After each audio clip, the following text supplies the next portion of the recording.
So it's Paul Beckwith. I'm just continuing my journey. I put my phone on airplane mode, so there won't be any interruptions, calls and stuff to disturb the filming of this video. Now these structures, if you look down the aisle there, you can see these structures, right? And they're, you know, there's one over there, like they're all over. And also this type of architecture you see on buildings and so on, like coming off porches and things. And it's actually quite interesting. I think it's just the geometrical shapes. I mean, they do provide some shading, a little bit of shading, and because they're open, they allow any breeze to come through. So I think that's the idea. Provide a little bit of shading, but don't block any of the wind. And some of them have awnings stretched across.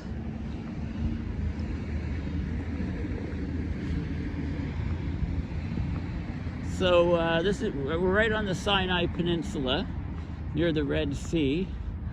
And this area over here, Heidi tells me this is like about 4 or 5 kilometers away. I can't believe that, but anyway, this is the old market is called by that, and that huge mosque is. Let me move over here and get you a clearer view.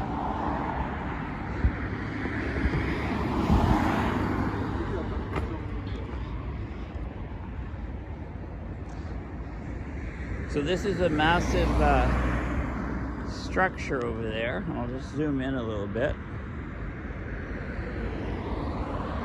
You know, massive structure with the towers. There's a COP sign just across. Welcome to COP. Interesting, there's a bike lane here. Trying to decide if it was just built few months ago because COP was coming, or if it's a regular part of the town, you know, and if, you know, are there bike lanes like that in Cairo, I guess. See, so here's a, you know, it's the same sort of type of structure, but it has an awning up there for some shade.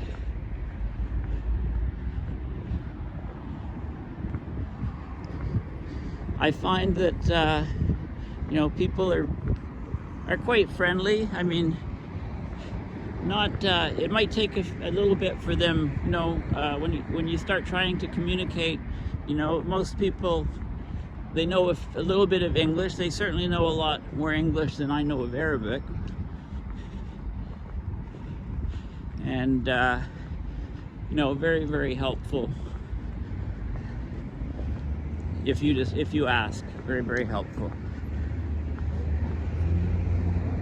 There seems to be an awful lot of spaces like that dirt, that's not just untouched area. It seems to have been, bulldozers have gone through most of these areas.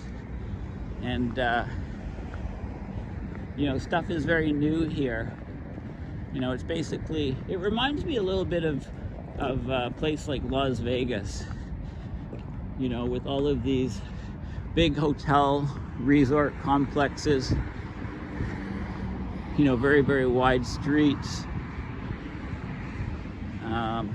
The sound of two-cylinder moped zipping around, right?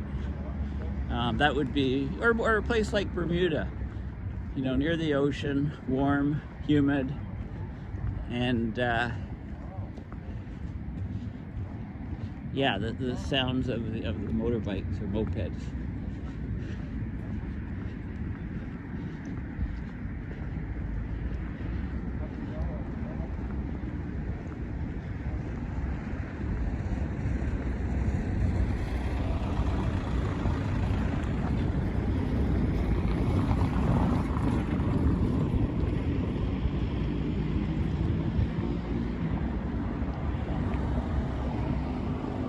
So this is where I'm going to catch a bus, just over here.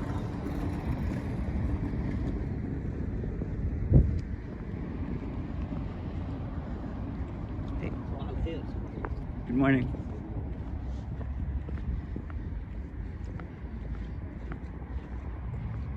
I'm curious about these trees.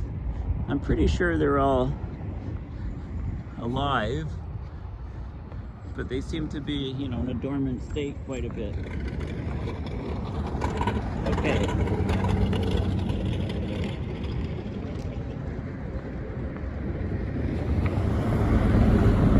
Not my bus.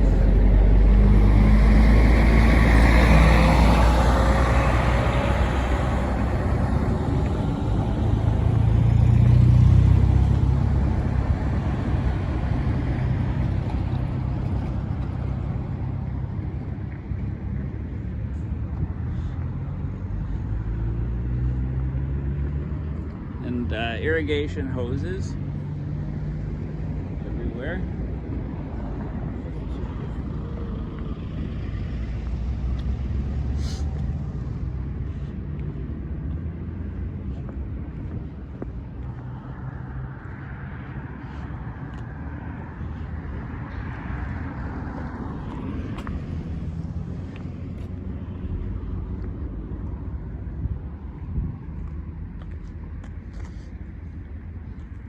See, they're all, every open spot that I see in this town has been done over with a bulldozer.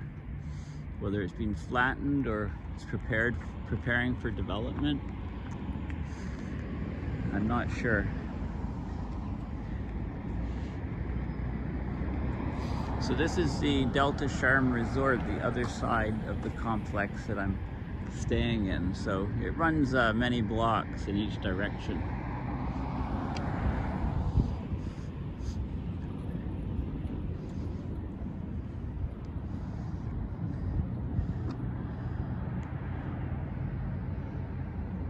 There's a bus.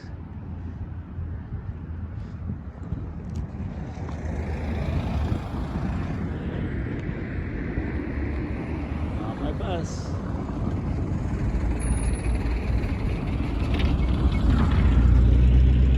So yeah, I said that all the buses are free in Sharm for 2 or 3 weeks, 2 weeks of the COP, a little bit before, a little bit after.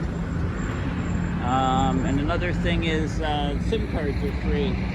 So the Egyptian government gives each COP participant a free SIM card. It's through Vodafone,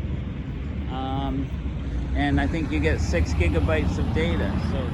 So that's interesting. You know, there's been talk about, you know, surveillance and stuff via the SIM cards and via the COP27 app, like with the schedule and stuff. Like, I think to join the app, you have to show your passport, give your passport number, but I think the passport number is required for pretty much everything. And, you know, who knows? Anyway, I didn't download the app, but it doesn't really matter if I did or not, because I've got the free SIM card in my phone, Vodafone.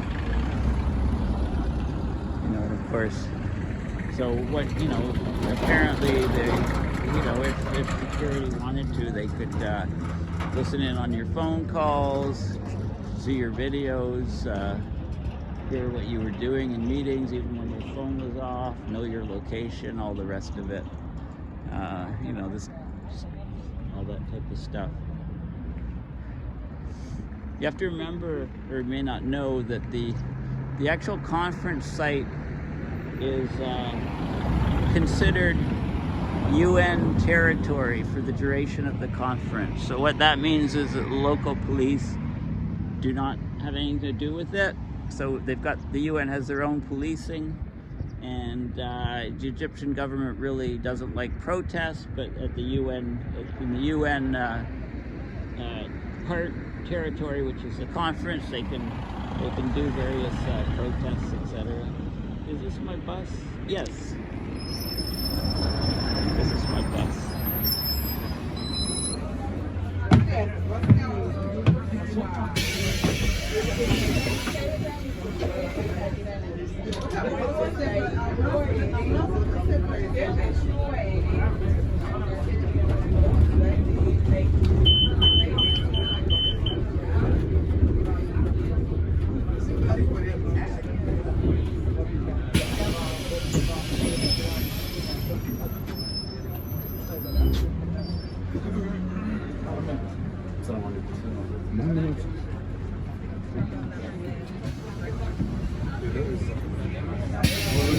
انا